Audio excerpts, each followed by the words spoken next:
If so, boom. Hello, everyone, and welcome to the Slam Jam Wrestling Show here on the Extreme Improv Extreme and Slam Jam channels. Now, make sure you smash the subscribe button because we're going to have some things to discuss as we are hurtling towards All in London.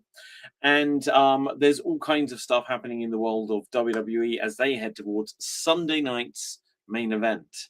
So, Dave, say hello to the people.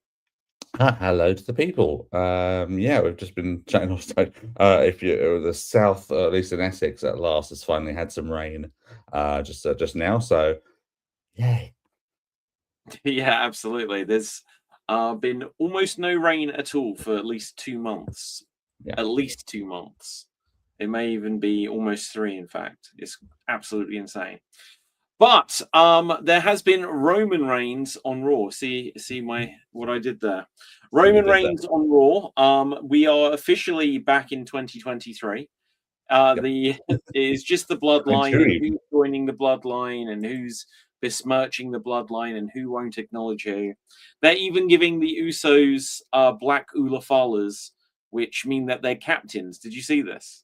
I did see, but I was sort of half watching that segment just because, I just wanted to sort of get to the solo bit and I wonder what was going to happen.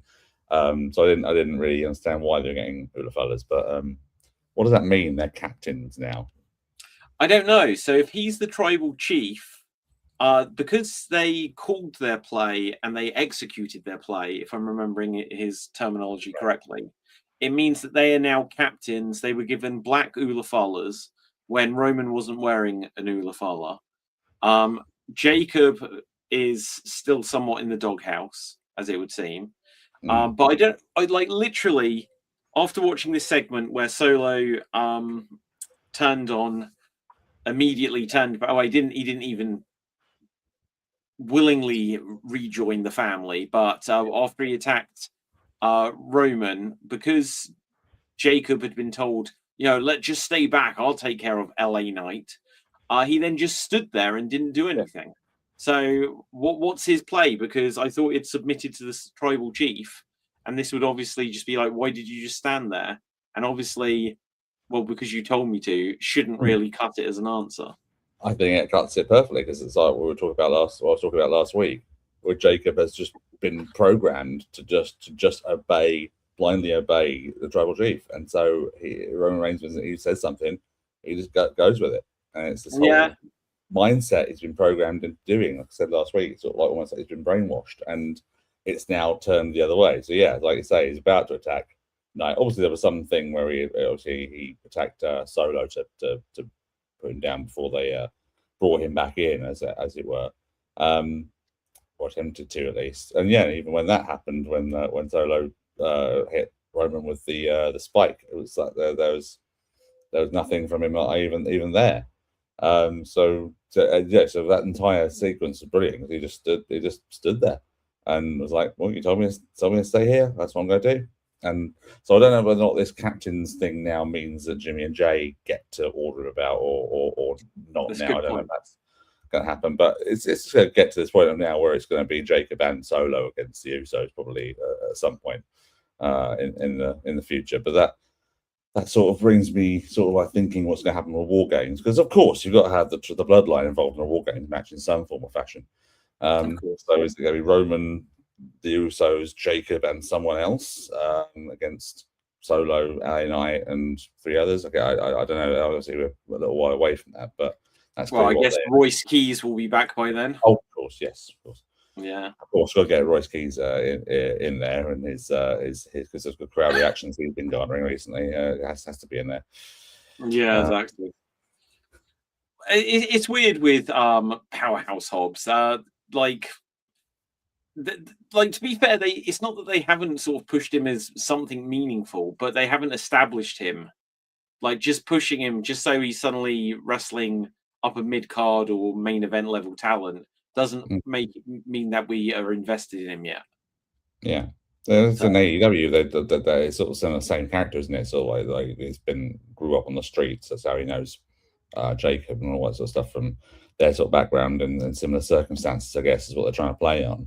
But at least AEW did it with the sort of like a little bit of artistic flair in terms of like he had the Book of Hobbes, didn't he? He was like, he had this sort of guide that he sort of like lived by, things like that. And if they brought something like that in, that might be quite interesting. But I'm not saying it's got to do that. They'll take that idea and someone will create Michael Hayes will go, oh, it can be it can be a list. It can be like Jericho, but it'll be better. Or something like that, you know, a list of keys. Or something like that. But it's you never know what they're going to just change everything into and sort of go on to it. Having said that, though, I thought Raw was actually pretty good this week. I found myself watching the whole thing and it sort of breezed by quite nicely. There wasn't anything overly bad. I did, but remind me what happened on it. We had a couple of matches for the Luchador versus Roman Championship. What happened with Stephanie Vicaire came out first, right? Yeah, it was pretty much the same time as last time. But yeah. And getting them both getting beaten down, but sets up that story. Carry on. I guess they're trying to give her a bit more time on the mic to sort of see if she can get her English down a bit better, which she obviously has done. A little bit. Yeah, well, say that. I can't speak her language, so I'm not going to criticize. Well, what is her language? Is she from Chile? So what language is that? Like Spanish? Well, yeah, Hispanic, sort of like I don't know exactly which one it would be, but Spanish, I guess. So something on that sort of line, and it sort of progresses that story with Becky and all that sort of stuff, and it's sort of nice because Becky's character hasn't necessarily changed. It's just her target has changed, and so people have been more into that bit. So she could be the tweener in that sort of that sort of setup with those three. So I've got not a massive problem with the opening. It wasn't the strongest segment, but it just sort of carried on. But I enjoyed the matches that happened on Raw were good. The two Lucha tournament matches were good. Gave a little bit of more eyes on some people that Raw. Okay, so who was so I forget who there was. So there was Ray Phoenix. Who was he against? Phoenix was against El Hijo de Dr. Wagner Jr. Yeah, so he was against Wagner Jr. Who was the other one? And it was Dragon Lee against El Fiscal. Yeah, El Fiscal. What did you make of that guy? So he's like legitimately the son of Abismo Negro.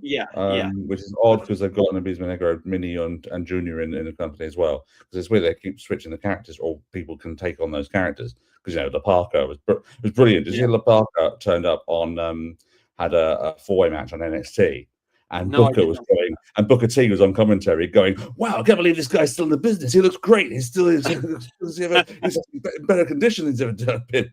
It's just great. It's so funny. But so obviously they can take characters and things and sort of carry the gimmick on, as it were. Even though the original La Parka is still going as LA Park in other circles, but there we go. But what was I going to say? El Fiscal, I mean, he was fine. He was. I'm not massively familiar with him, but it was a perfectly good match, and it's good to put. Obviously, it's a good idea if you're going to showcase these AAA guys, have them against other luchadors, so that they can get the best out of them and make them look as good as they can do. The only thing I felt was a shame is I felt that he was a bit awkward in the ring, and like it's crazy for how much they've pushed Penta, for how little they've pushed his brother. And I just felt like this didn't make Ray look that great, because I felt like he was desperately trying to carry this guy who's just, his timing was off, and he just felt a lot more methodical in the ring. He didn't feel like a natural to me, truthfully. I don't know. It's a different style of luchador, so he's the heavyweight sort of I think. So he's not going to do exactly the same stuff as Phoenix, but I think first time they've ever wrestled as well. I think that's a commentary to at least in singles. So just but in defense, the guy's obviously got the lineage. He's like the third generation of that whole gimmick. Excuse me, my headphones decided to just fall off entirely on their own without anything happening. But I mean, but at the end of the day, it was those guys that were been eliminated now were never going further than they had done anyway. It was just to showcase and get a little bit more eyes on AAA, I guess. And so if anyone did enjoy it, they can go on and watch some more of it. I think next the semi-final match is next week. Going to be good because you've got Lucha Skeleton versus Lucha Skeleton in Penta versus Parker, and you've got Dragon Lee and Ray Phoenix, which will be really good, I imagine. And I know exactly what you're saying about Phoenix. So I've said about Ray Phoenix. I think he's one of the best in the world. Like I thought he was. I thought well, Penta always had like more of the personality, I guess. But I always thought that Phoenix was the better wrestler of the two. I think so, but I think now that they've given him this reign with the AAA Cruiserweight title, and he's doing all these title defenses that have been on SmackDown against the other cruiserweights that are on there.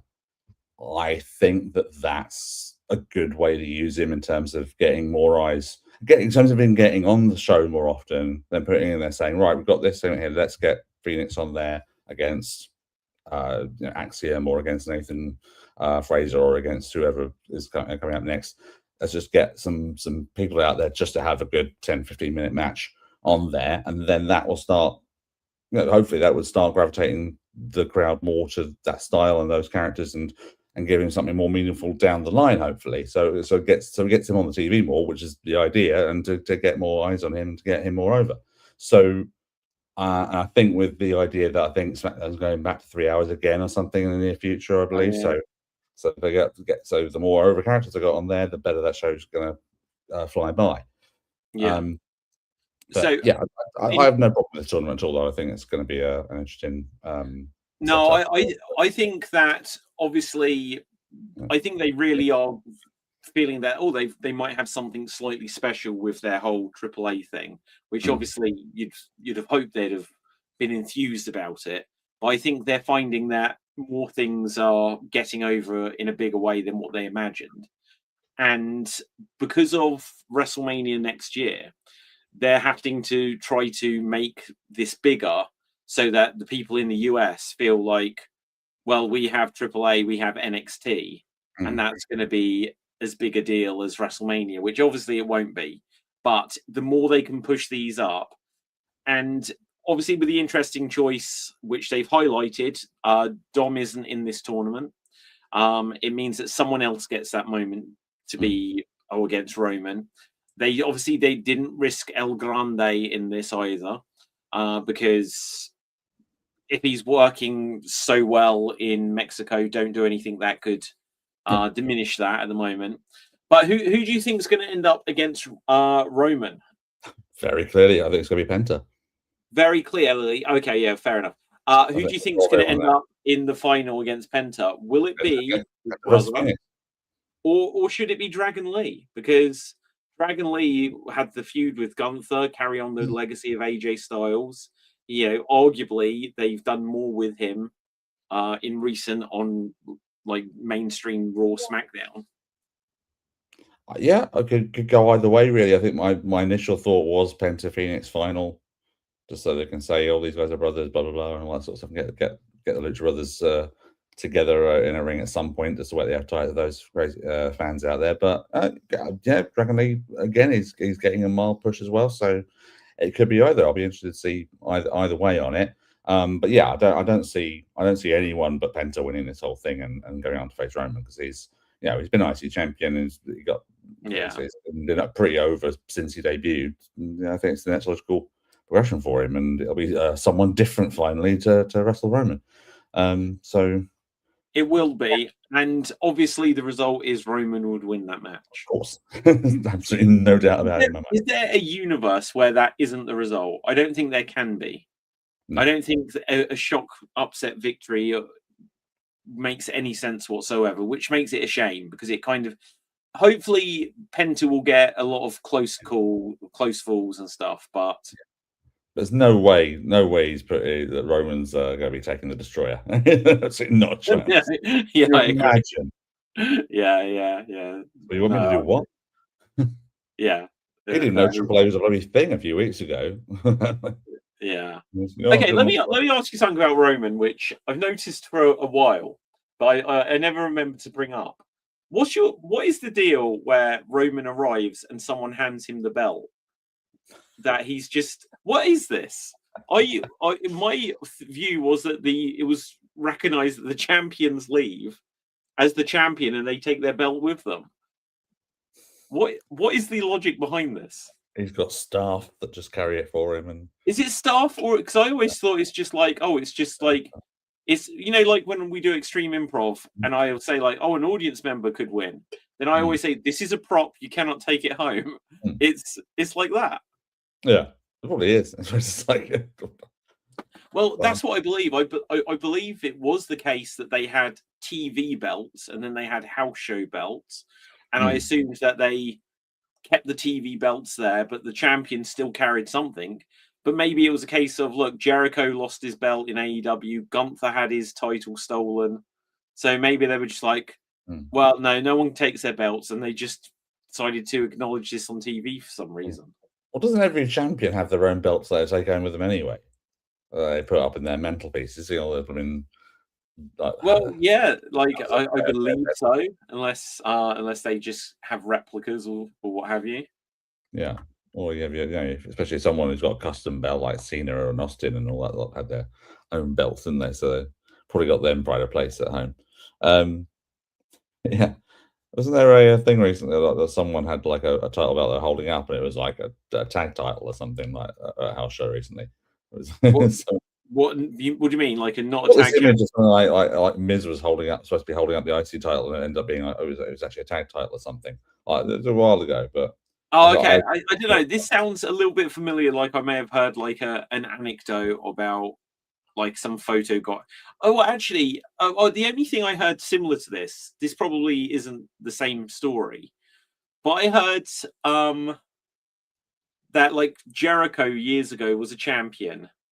He didn't have the title with him for some reason. He ended up carrying out the women's title just like by his side, and a photo got shared and McMahon went crazy at him because he was like, oh, what's the chances that anyone would share that and it would get back to him? But he forgot the title.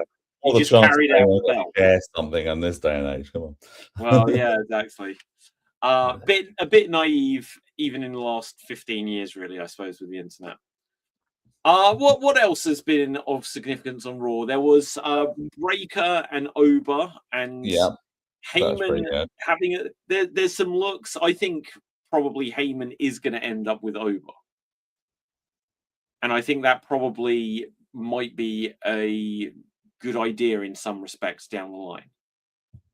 Don't know. I like Oba as his sort of own man, and he can he's a decent promo, so he can talk. Yeah, I know, but I think for Oba, like, look at there is the aspect of Heyman being, I think, he doesn't work with everyone. You can almost feel like you can tell who's been put with Heyman or who Heyman is truly invested in. So it's the difference between like anyone in the Vision.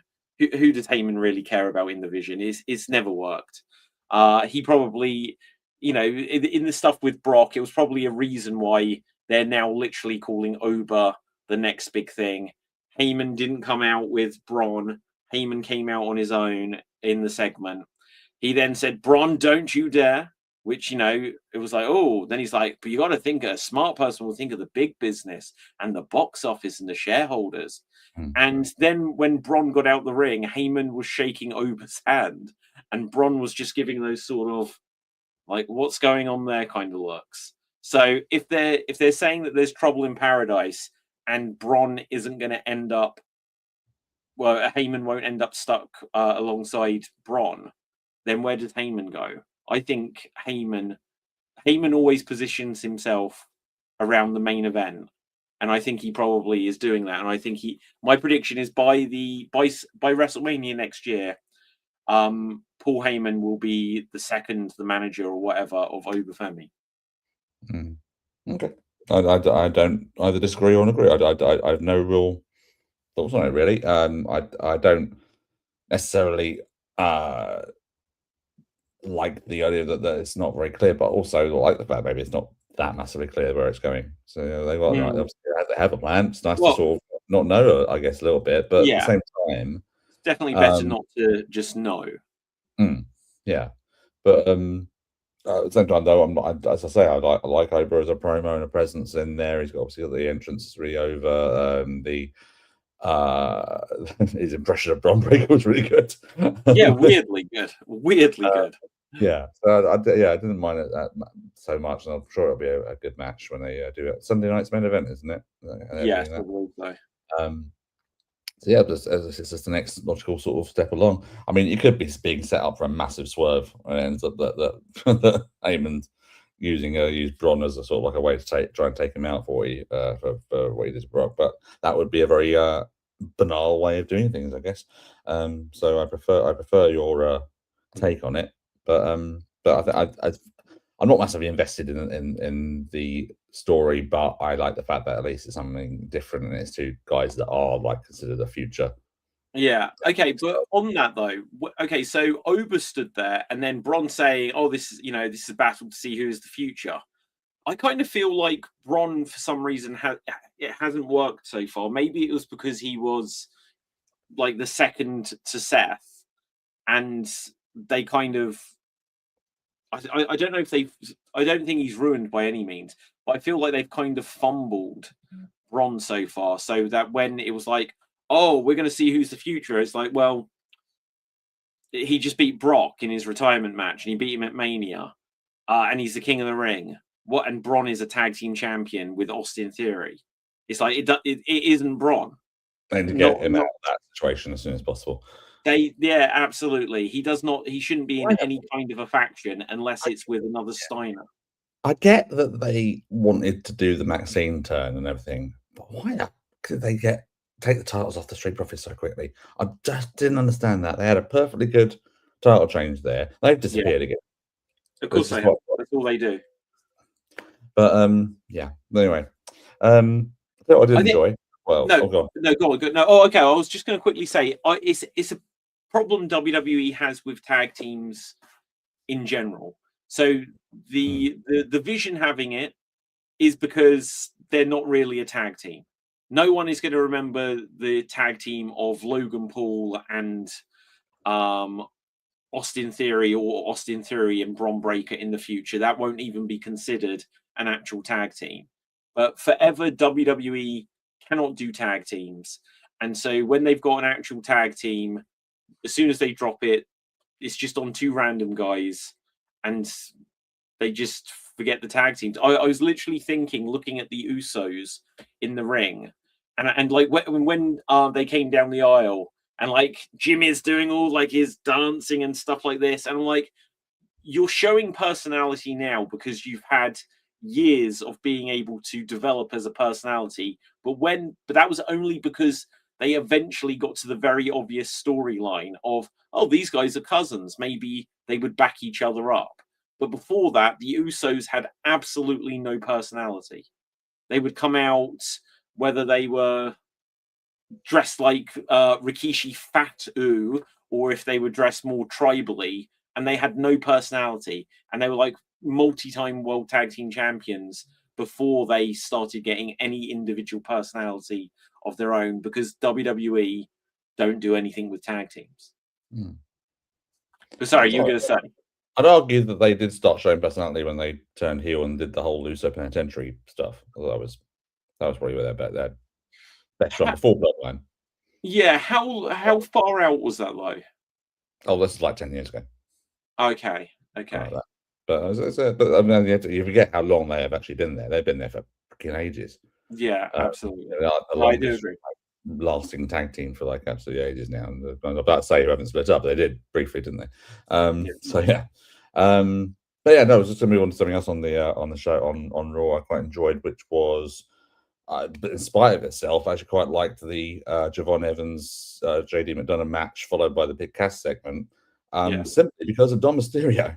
Because they did the whole thing. I thought, first of all, the match ended with a really spectacular sequence with JD going for the moonsault, landing on his feet, rolling through, and then with the OG cutter. I thought that was a fantastic finish. And I think they need to wrap up this feud with Big Cass as soon as possible, because they need to do something with Javon. He's really over. I think they really should do something with him in terms of championships. But the but then you followed straight up with what we thought was going to be the third week in a row. Big Cass comes out and knocks him down and puts him down with the finisher, all that sort of stuff. Walks out, but then you get Javon on the mic doing no, that's all. Is that all you got? And all that sort of stuff. And he finally makes a comeback and catches Cass by surprise. And he's going to do something really spectacular. He's about to do something, but bringing the crowd up. And then Dominic just grabs him and throws him into the ring post. I literally went, "Oh, you bastard!" What I love though was that Dom is just, "Oh, you git." What I love though is Big Cass was there, and Dom's just like, "Hey," like it's all yours. It's all yours. He takes cheap. He took a cheap shot. He's still not getting involved. Yeah, but he's probably also thinking, you know, I did something for you. Maybe that's something. Okay. Always an opening in the clubhouse, blah blah blah. Yeah. So Big Cass Judgment Day potential. That wouldn't be a bad fit, because I'll be honest, I don't really see what they're doing with Big Cass. If Cass loses to Evans in their inevitable match, then I'd just be like, why did you bring Big Cass back? And I don't feel that invested in Big Cass as whatever. I wasn't. I never quite got him and Enzo as a thing. I didn't really follow him when he was Big Bill in AEW too much. I know that he was just kind of there and a big guy and whatever. But it'll be interesting to see what any plans they've got for him are, because a guy that big, he's kind of like Diesel, and it's like they need to use him as a heavy with he would be perfect with Dom in that sense, kind of like Diesel to Shawn. But other than that, I don't know. I don't ever really seeing him getting world title matches and stuff. No, and I think we said last week or whenever it was that he came back that it's just stuns me that they didn't bring him back as telling that story of how he was on the low and got fired and was on the low and had his health issues and things like that, but then got himself better and stronger to the point where he got re-signed 8 years later. It's actually a really heartwarming story and could have one that could have been done. But no, we can't make a 7-foot guy like seem vulnerable, can we? I don't do that. No, he's got to be a heavy guy who beats up small guys again. Yeah, well, actually, I think that is perhaps where there is a challenge there of the story, as legitimate as the story is, that it may feel like it'd be an interesting story to do in the slight disconnect on, well, you don't look vulnerable at all, and maybe they'd have to like play it carefully, but maybe that's the angle of, he's standing there and it's like, you see me stood next to anyone and you don't think I'm the vulnerable guy, but whatever. But I can only imagine WWE taking that into, well, I'm slightly unhinged, which obviously would undermine the point. But yeah. So yeah, where are we going with any of this stuff to? When is Sunday night's main event? It's not this weekend, is it? I think it's weekend after next. Yeah. Obviously your favorite. Obviously your favorite was back on again, Chad Gable. The IC title defense against Rey Mysterio, which is a good match. Yeah, it was a good match. Didn't really see anywhere they're going with them as long-term characters, which is sort of going back into what we were saying last week about Chad, where they're going with him now. Hopefully it'll be somewhere, but yeah. We'll see. I tell you what, I really hope. I was so hoping Mysterio would win. I also quite liked this. It's probably been done before, but the attempt at the 619. Which I think he actually did get. He went for a 619. Chad deflected it. Then he got Chad into the turnbuckle, and was so he was like hit the turnbuckle, but he was still open enough for the 619 there. And I was like, oh, that's slightly different, because it's almost always that I can ever remember, like dead center in the middle of the ropes where they land down. But yeah, no, Raw was good. I kind of forget now. Anything major from SmackDown last week? There was obviously Punk and Owens. There was the Punk and Owens. There was a couple of title changes. There was almost a title relinquish. I was going to say, with Chelsea at the beginning. I didn't see this whole promo. I need to watch that, but apparently it was very good. It was really good. It was really good. The whole segment was good. My biggest thought from it, though, is about the first 30 or 40 minutes of the show. Chelsea Green was at ringside. I was like, I can't think of anyone outside of Triple H, like during the height of his power play era, just being out at ringside consistently. Because Aldis came out, called out Chelsea. You're going to have to relinquish the title. She cut a promo saying about, well, you got to be in the ring. You got to live your dream at SummerSlam, and you were a champion. Your wife was a champion, and until someone takes this from me, it's mine, which was so funny considering she's an interim champion. So it's literally not even hers. But so she walked out, but she was able to pull on those heartstrings, and Aldis was like, Chelsea, wait. And he was like, and if you've got 30 days to get a face mask or to get cleared, but until someone pins you, this is yours. And I was like, for the next 30 days. So, she isn't even cleared then. And then I'm trying to think who came out. Oh, Gunther came out. Yeah, Gunther. Yeah, Gunther came out. Had to go. I thought you'd see a segment when they're in the ring as Nick Aldis, Gunther, and Chelsea Green. That's just weird. It was bizarre. She was like, "Oh, you're picking on me," blah blah blah. But she was like, "But what did you do at SummerSlam?" I was like, he beat him right in there." But I was like, "Oh, okay." He lost his. Well, he didn't lose, but he didn't win. And then obviously Gunther's angle was, you pulled a fast one, putting Kevin Owens and he's like, no, you added to Kevin Owens' match. And so then obviously Cardona came out. Now I'd seen about this before I watched it after the weekend, and Matt Cardona was like on social media feeling like, I feel fired up after this. He did nothing. If you've seen the match, like he jumped in the ring when Gunther was like, yeah, you're just a loser doing what your wife tells you. He jumped Gunther, then started getting beaten up. He managed to hit a Rough Rider, but I don't remember him hitting almost anything else in the match. It wasn't a competitive match. Gunther pretty much destroyed him. Yeah, it was a squash. Yeah, competitive squash though, because he got the hope bit in there. It's probably all he needs, really. And he's probably thinking, at least I got something against Gunther, which means that's probably what he's going with in terms of being fired up. Well, yeah, maybe, but I don't know. It just feels like Cardona is. I think he's finished. I don't see him doing anything meaningful until they release him again.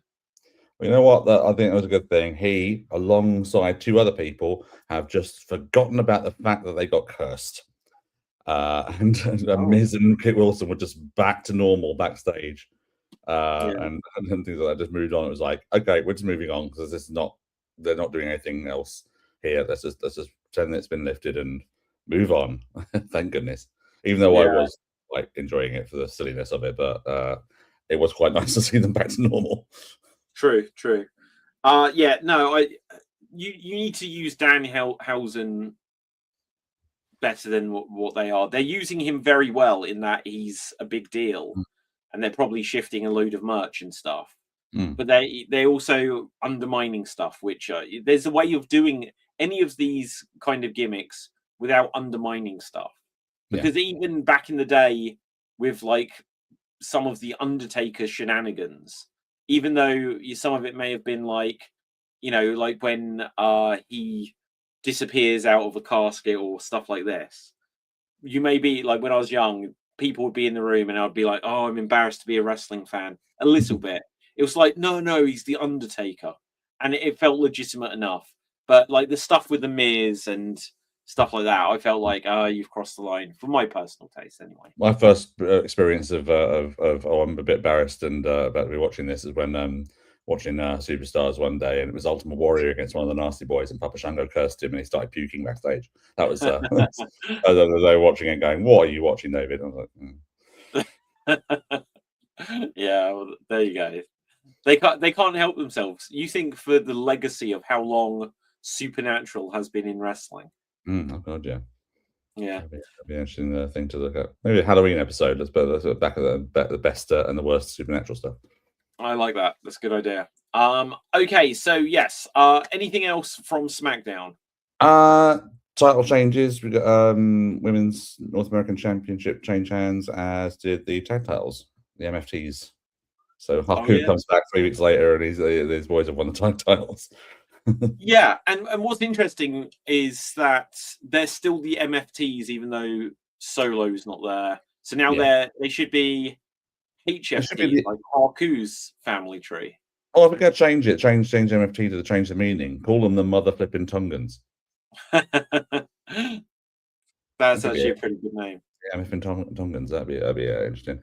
What else on SmackDown? There was I can't remember anything because I didn't see the whole show, but thinking highlights of stuff. Oh, they're doing these vignettes for Shinsuke Nakamura coming back. Oh, and yeah, I saw that. Him having a tag partner because they've done this whole thing where the Tongans took him out, however long ago it was, and it was like the first vignette. It was Tongaloa, probably. Was it? Oh, wow. Oh, no, I don't know. That it feels a while. Yeah, but it was the first vignette, like week before, was sort of like, oh, I'm not coming alone, and like all this sort of stuff where it's it could be somebody. There's a few things. Oh, it could be this guy. It could be Naraku's in NXT. It could be bringing him up straight away, all this sort of stuff. But they've kind of already given it away in the second vignette. They gave a little bit too much of the guy away. Just there was a flash of him. It's so at the end, Nakamura was very blatant, saying my partner is a ticking time bomb. And that's big code from the people who know who it is. It's going to be Hiromu Takahashi, who was part of the Los Ingobernables faction in New Japan. Who's just obviously it was rumored he'd signed recently, but that was his gimmick. He was the ticking time bomb, and he had like a move called the time bomb, and all of his spaces. When he sort of came back when he was like a young lion and all new to the New Japan sort of stuff, he was he was a very explosive high flyer and really very popular. Had really great matches with Dragon Lee on the Indies and on New Japan, like Mexico shows and things like that. So he's a very over guy, very quite a bizarre character. There was a time frame where he had like a little stuffed dog that would come with him and things like that, and then the other wrestlers would do moves on the dog to upset him, things like that. So I was seeing it live. Saw the young bucks do a Meltzer driver to the poor thing. But yeah, no, he's Hiromu Takahashi. I think it was very clear there was a rush of red hair and a flash of red hair in his face for a brief moment in that second vignette. So yeah, it looks like he's coming in as Nakamura's tag partner, which is probably a good use for Nakamura because he's been solo his entire run. He's getting older, a bit more broken down, so it's probably good to give him a tag partner, and it helps hit. Yes, I agree. That's a good idea. It's a good idea. Okay, Dave, I've got a kind of. You may have already seen this, but if we haven't discussed it here, I assume you probably haven't. Somewhat breaking news: Ilya Dragunov is departing WWE. Yeah, I just saw that. Wow, that's what a waste! What a waste! Yeah. Why?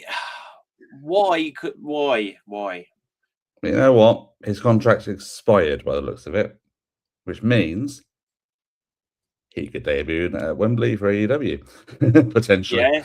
Oh, it doesn't say release. It says departing. If it's an expiration, if it's an expiration, he could do a champer and just turn up on AEW next week or whatever. Oh, Tony Khan will be all over that. Yeah, they will want him. They will absolutely want him if that's 100% available. Yeah, I can't wait to see him as the new international champion. Hey, I've seen him wrestle Carl Fletcher before at Progress many moons ago. It was fantastic, and that was when Carl Fletcher wasn't even half as good as he is now. So I would be very happy to see that match again, and I'd just like to see Ilya just go out there and wrestle like they were using really well. I'm probably going to get a ding on YouTube for this, but it's just as I'm scrolling through stuff like this. Why they never just put him in the ring with the likes of Gunther and just like or even Gable and just let them go for half an hour. Yeah, him and Gable would be great as a little program. But yeah, I mean, I think I said when the Royal Rumble happened, I was really over the moon at his very brief interaction with Brock Lesnar, and I was like, "Oh my god, give me that match, please! That would be." Yeah, because it does not care about being stiff or anything like that. He could have told Brock, just do what you want. I'll take it. Yeah. He would do, but What, yeah, a shame. what a And waste. like, Yeah, he's probably gonna he'll have a lot more longer matches, better matches in AEW, so that's where he ends up, which yeah. I think he probably has to. Speaking of AEW, should we have a little look at the latest? Yeah, did you? I saw. I of course I am up to date with AEW at long I am last. not. I'm still a few weeks behind. I still got. Oh, I'm still from Mexico onwards, so I'm a bit closer now. But okay. I'm aware of sort of bits going on, but I don't know entirely what the But I've heard little rumors about the trios division, and the main rumor going around is that it's going to be Brodito and Hangman against Swerve and two partners. Oh, do you know what? Yeah, do you know that was? I think that was pretty much teased on Dynamite, but I did not take anything into that at all. I did not have any consideration. But I guess we're talking the New Day, right? Oh, we're talking New Day. Oh yeah. Oh, amazing. There'd be like I like it.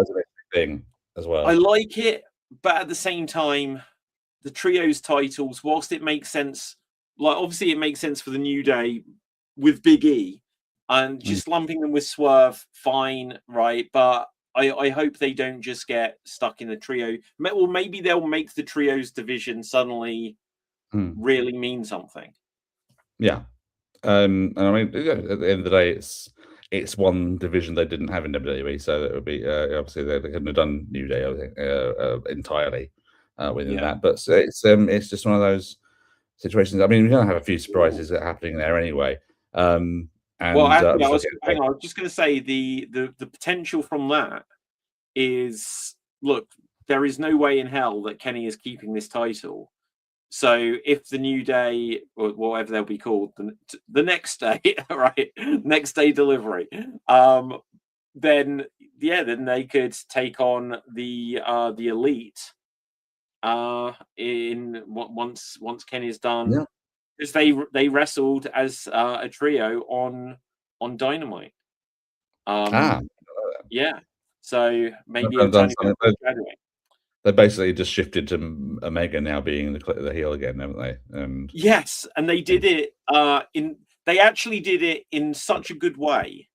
Can I give a thought? Yeah, go for it. I'm not worried about being. They had a sit down interview with Ospreay and Omega, and for the first, it was quite long, but for the first minute or two, it was so much of like Renee Paquette being like, "So you first wrestled in like what's it called? Gorilla Pro, I forget, right? Pro Wrestling Gorilla, right? It was like stuff like this. And what did you think of Ospreay back then? Well, I didn't think he was the future, but I thought he had potential, blah, blah, blah. And it's like, and then you next in the pandemic, and I was like, wow, they're really going over a detailed history here, right? Which is, it's very AEW, because it was very much that, even though they were giving the history of it, it was very much talking about a lot of what they were talking for the longest time was about stuff that was not part of AEW television. Yeah. Which, when as a comparison, when you've got Kevin Owens and Punk, they'll be like, "Oh, we met in the same indies, and you didn't like me," and it's about 15 seconds. But this was getting into the nitty gritty, which wasn't necessarily bad. But I was just like, I need to take notes on this sort of thing. But then the tension just started growing through it, where it was like, oh, and your mother is going to be seeing you. And it wasn't just like, oh, your mum. It was like, so, back home in your home country, when your mother, and Ospreay's like, don't you, step across this line. And suddenly, like, security's around them. And then Omega just, like, gets up to take his title.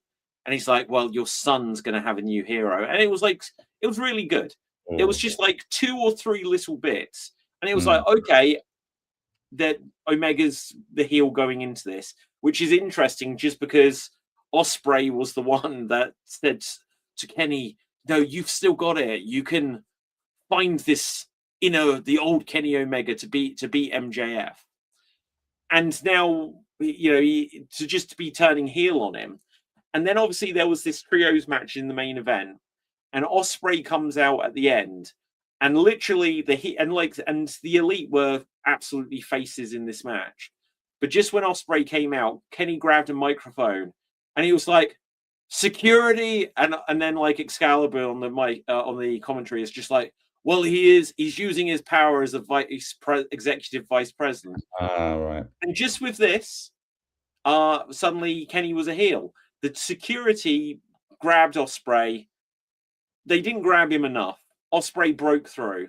When they got back into the ring, when they grabbed him, it meant that his arms were now tied up, which meant that he could bang.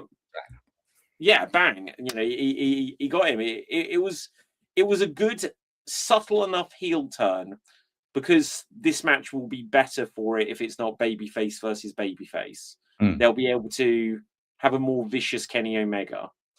But it wasn't so unbelievable that Kenny can't walk it back to be a face again afterwards. Got feeling that they'll sort of twist it to the point where it's like, I needed to be this version of Kenny Omega to get the best out of you, Will. That sort of like style thing. But I will say, having only just watched like the end of Redemption the other day, and sort of being sort of surprised that it was Kenny who laid out Ospreay rather than at the end, despite him saving him, and then seeing the opening of the proceedings, Dynamite with that bit happening, but with the Death Riders watching it happening after they've just been taken out and all that sort of stuff, and Moxley shouting at him like, "Get him before he gets you! Get him before he gets you!"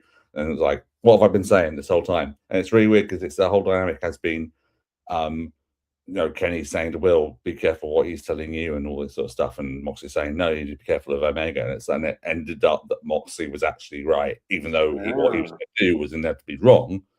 Inherently wrong, excuse me. But that it ended up that but both of them were sort of right in the end. And Will's in the middle of these two power hungry main eventers who just want to be on top, and who have different ways of going about things. But Kenny has just turned out, just turned up swerved it so that he's the heel, which, as I say, is a good thing anyway, because Ospreay is going to be the favorite of the crowd who in the match anyway. So, so blatantly that sort of thing was almost always going to happen. So it's kind of logical, I guess. That all sounds like it's been well delivered, the other thing that was that's interesting with it is they were still saying on the commentary that Don Callis family, because they started interfering at the end. Edge and Christian, right? There was a big schmoz at the end. Half missed it because it happened so quickly. Like Edge and Christian run out, but they're like, "Oh, it was like a Don Callis. He considers Kenny's first reign his reign." And I was just like, okay, so that means that actually, again, if Kenny is kind of going heelish here, then both his world title reigns are kind of like heel. But clearly, this one was that they wanted the biggest match possible for Wembley. Ospreay versus Omega is going to be the 7-star classic, etc. And they're leaning into. I'm pleased about this. They're leaning into the idea that Ospreay, an Englishman has never won a world title on his home turf. I was like, well, that's true. Like, an Englishman has never actually won well, okay, depending what you count, but an Englishman's never been world champion in like a UK. Drew McIntyre was, and if you look at like TNA and New Japan, then obviously you can say that they have, but they're not on their home turf, though. Not on their home turf. Well, not on their home turf, but also like not at that level. Because if AEW is meant to be on the level to WWE, there's still never been an English world champion, and I don't think there ever will be at this rate. Because I don't think there's any real candidates for that. But yeah, and other stuff from the show. There was. Sorry. So I was going to say, so by that logic, are you saying Ospreay's going to lose? No. Oh, no. Sorry, I mean in WWE. There never will be in WWE. So like I was saying during the World Cup, that they need to lean into on his home turf, like doing it for England and stuff like that. That they are starting to lean into that, which I'm pleased about. because it's such an easy and obvious marketing angle to sell more tickets. I've seen that they're selling some tickets 50% off now, which stuff like this, obviously it happens, but because it's such a whether or not I end up going to it is probably unlikely this time. I'll try to next time. Hopefully they will have at least another O2 show if they don't do Wembley again. But I think it's selling well enough, so they'll probably aim for it. But whether or not they do it every couple of years now, I think there's also the aspect that because there's so many seats to fill, eventually they'll just start discounting them.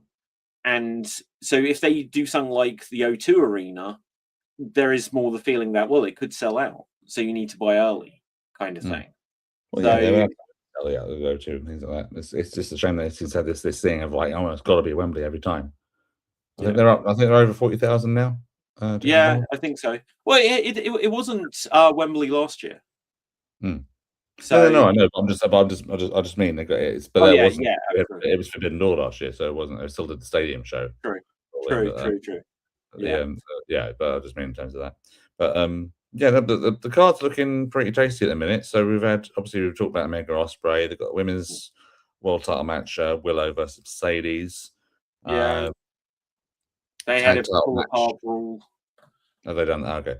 I'm not massively thrilled with that being the match, because it's a bit of a shame because Tekla is not in anywhere in this card at the moment, and I think she deserved a little bit of a spotlight in some form or fashion there. So I would have liked to have seen her involved in that somewhere as well. Currently, I'm just looking at the card. No, I was going to say there's 2 women's matches on the card. There's still room for another one. There's 9 matches listed, but AEW can certainly make this 11 matches, including pre-show stuff. But Young Bucks and Cajun Cope should be interesting. Yeah, that will be interesting. Who do you think's going to win that? I think Young Bucks probably. Yeah, probably. It starts off of there. I imagine FTR might appear at some point as well, because they're going to be over here for Wrestling for Pro the night before, so they'll be involved. And where the hell are the Machine Guns? They debuted a few weeks ago, and they've just not been seen since. So let them sort of maybe show up as well as a sort of like a fourth team sort of challenged in some sort of big thing in there. Well, I think they should keep Cajun Cope versus Young Bucks as it is. Oh yeah. I mean, afterwards, that is the dream match. We didn't get the Young Bucks and the Hardys, or did we? I don't think we did. I mean, yeah, Young Bucks Hardys. Did we actually get that? They've wrestled loads of times. Oh no, sorry. Yeah, so what we didn't get was the Hardys winning the tag titles there. Yeah, that's what we didn't get. Yeah. Okay. So yeah, I think the Young Bucks will win that. Who do you think is going to win between Fletcher, Takeshita, and Okada? Because they were pushing this whole thing of Okada being like, well, if the belt needs to stay in the Don Callis family, and I agree, but that could be me. It was quite a good promo. Yeah. Probably Fletcher. I don't see any reason taking it off him just now. Okada and Takeshita have already had it and had good reigns with it, so why not just keep it on Fletcher for now? What do you reckon on the Continental Challenge Cup final? So, okay, I forget everyone who's in it. Well, let's face it, it's going to be Moxley probably defending against Nigel McGuinness. I imagine that's going to be the final. Oh, yeah, of course it will. Yeah. McGuinness wrestled on Dynamite. He looks good considering how little he's wrestled for many, many years. Obviously, he's had matches over the last couple of years. So they'll probably have this because it's the UK. So, because he was at All In a couple of years ago. Yeah, he returned in a very minor role. But yeah. I think you're right. I forget entirely who else is in that. Jay Lethal's in it. But he's not getting it. He's not getting the final. I'm surprised he's not been eliminated yet, hasn't he? Oh, wait, no. Wait. Did I say Jay Lethal? I meant Jay White. Oh, right. Sorry. Yeah, Yeah. no. Oh no, not Jay Lethal. What is Jay Yeah. Lethal even a thing in AEW? He is, yes, but he'll be pre-show without a Yeah, doubt.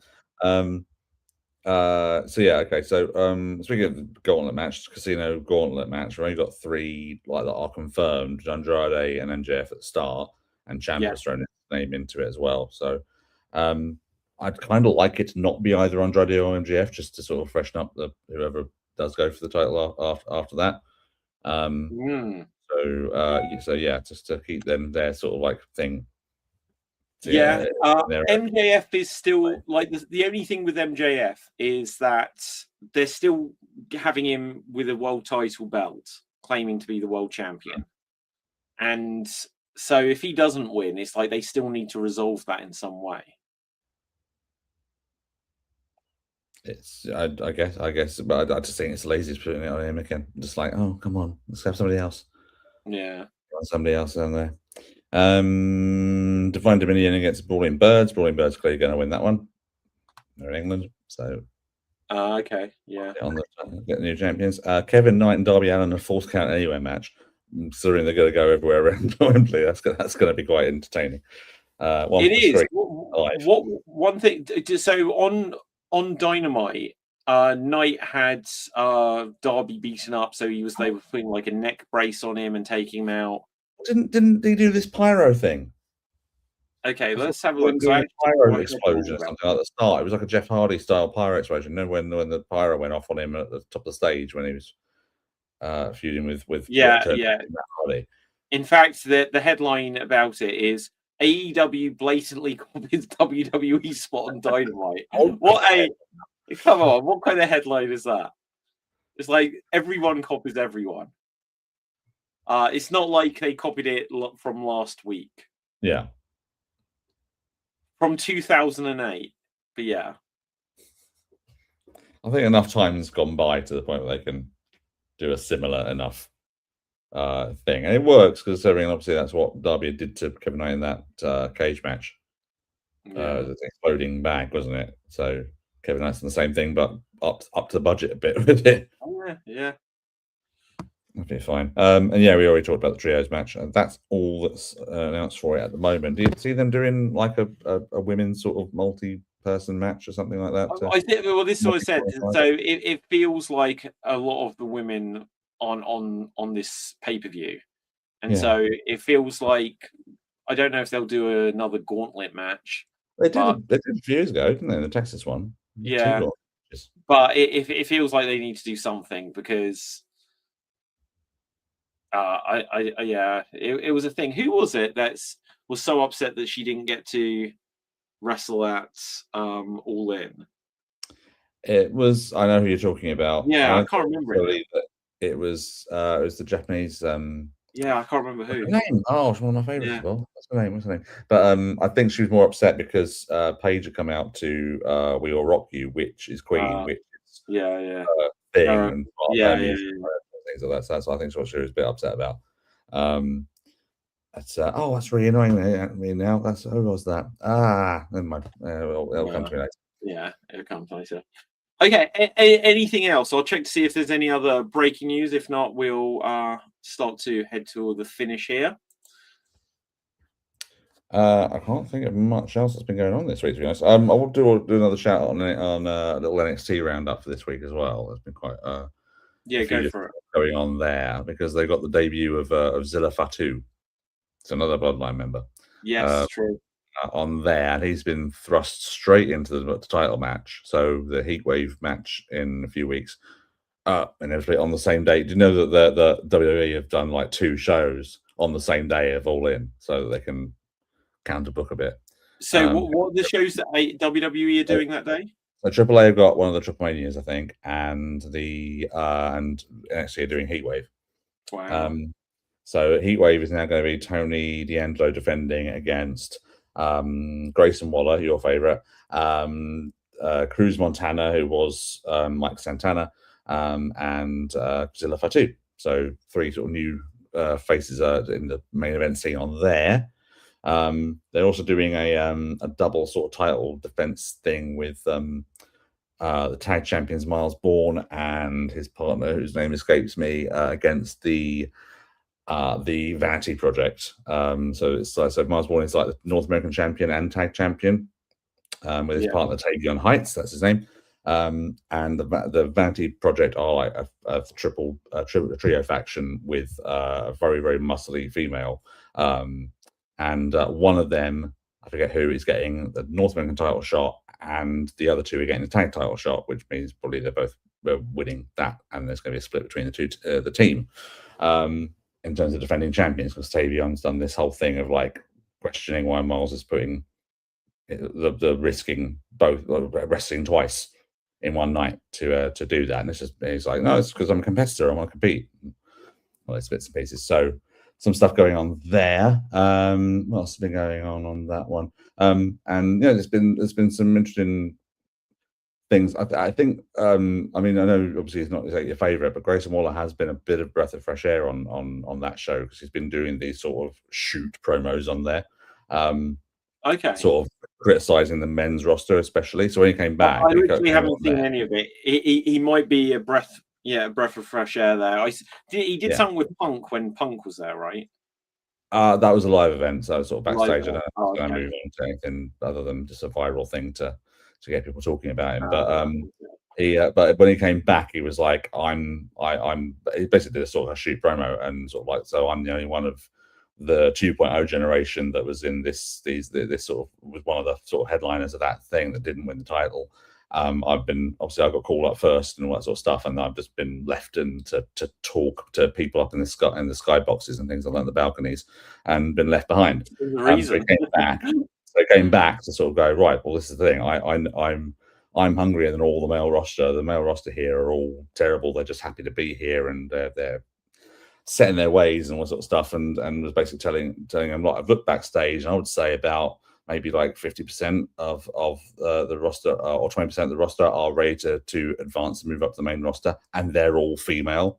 So it's sort of like a shot at the male roster, which I guess is sort of like one of those things of, is Grayson being used to sort of by management say, sort your act out, come on guys, sort your act out, get better. Because I mean, the champion, Tony D'Angelo, essentially is the champion because he's the only one who can be at the moment, because he's sort of the only sort of regular NXT guy that's been there for a while, because everyone else has gone up around him and he hasn't. But he did the whole mafia character, which was a bit cartoony and all that sort of stuff. He's not doing that anymore. But what he is now, I would rather see him back as the Mud Boss sort of like character, because it's just what he is now is just bland. Isn't really got a character anymore. He's just I need to watch more NXT, because I don't know what the lay of the land is, to be honest. Because again, what's so interesting, and the forever problem of NXT is as soon as people kind of hit the top, they're soon to leave.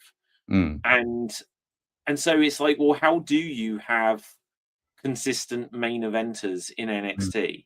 You kind of can't. And it kind of creates the problem that whoever then is the NXT champion, it's like, you're the world champion, and then you leave, and then someone else has to fill that spot. But it suddenly means that it artificially makes everyone look like, people on a conveyor belt moving into main event.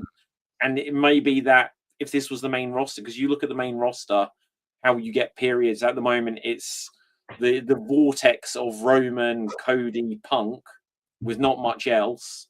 And when you go back before that, it was like the Cena era and stuff, like, or the Triple H era.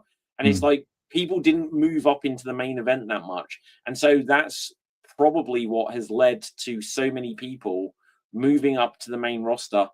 And when it looks like, they're starting at the bottom, so it makes it feel like, they're not being used as good as they were in NXT. So because they were being used at the top.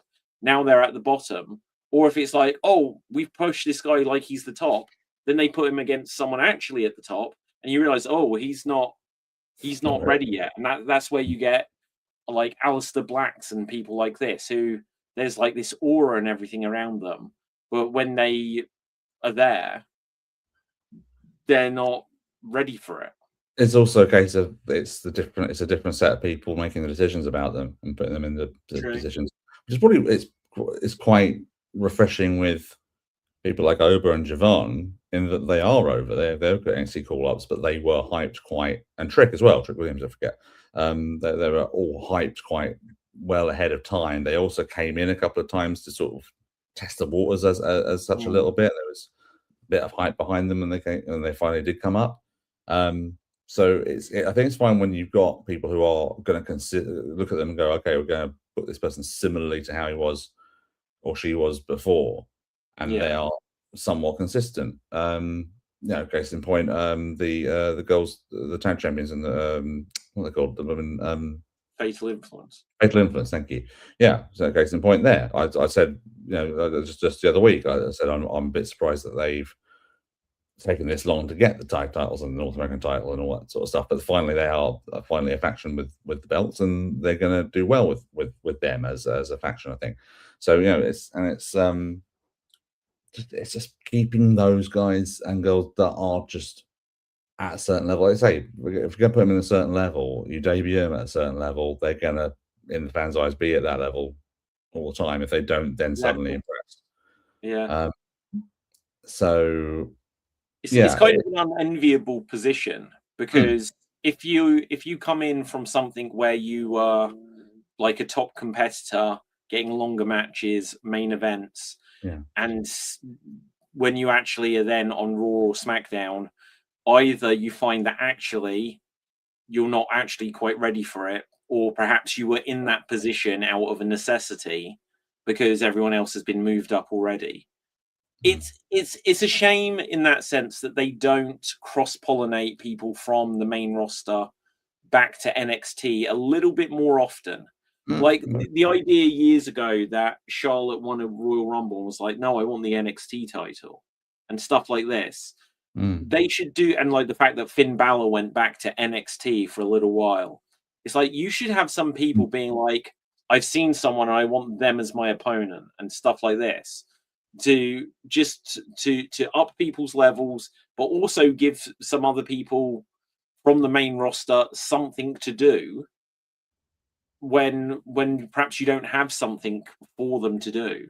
Otherwise, Anyway, Dave, I'll wrap it up in a second. Last thing I've really got to show you is that this is a trailer for the previously cancelled but saved from cancellation movie starring John Cena, Acme versus Coyote, where we have final evidence that after winning his first world title from JBL, John Cena has now become JBL. So it's kind of uncanny. It looks like he's playing JBL in the movie. Oh, sorry, Acme versus Coyote. Yeah, like Wile E. Coyote. Yeah. Okay. So what is he? Yosemite Sam. Sorry. So what is Racina? Yosemite Sam. Well, he looks it, but yeah. So the backstory on that is Warner Brothers were making it. They were like, this film's not going to do well, so they literally pulled the plug on it to get some sort of tax rebate. And people were like, we made this movie, and John Cena was like, I'm in this movie. I don't want you just deleting it. So it's been rescued. I don't think it's going to do well because it's a John Cena movie. But he looks like he's playing JBL. You never know what's going to do well at all at the moment. I read this today. A story came up on my feed about this Chinese animated movie that was made for $200 and has gone multi-million around the $200. Yeah, something like that. This crude like Chinese animated film made by some mother and son thing has done massive in the box office due to its sort of meme culture sort of like thing it's ended up being. So the people are seeing it because of like lots of memes and things that come from it. And so they're going to see it out of curiosity and things like that. And it's done absolutely huge business in the box office. I don't know what it's called. I didn't look any further really into what it was. All I know is it's from a Chinese mother and son or something like that made it. Some independent. Wow, well, that sounds very cool. Who knows? We could think. I'm going to say though, if Cena is playing Yosemite Sam, that's bad casting. So if you're going to have Yosemite Sam played by a wrestler, you've got to bring in Dutch Mantel. Yes, I knew you were going to say Dutch Mantel. He is the human embodiment of that. Okay, but to be fair, I think it's like Who Framed Roger Rabbit, so I don't think they're playing those characters. Gotcha. Okay, but anyway, right, let's wrap things up there. So Dave, where can the people find you? At David Jervis Green, pretty much everywhere. And improv stuff, LAPD Improv. Okay, my name's David Psansky. Follow me at David Psansky and everything Slam Jam Wrestling. And with that, oh look, and here's the moment. It says here, sorry, shit all went downhill from here. It's true, it did. That one moment. Yeah, that one moment. Lightning in a bottle, guys. Come on. Yeah. Right. Well, anyway, yeah. So until next time, stay safe. Always stay extremed. Keep slamming and jamming, you slam jam bronies, and we are off the air. Boom. Emi Sakura. That was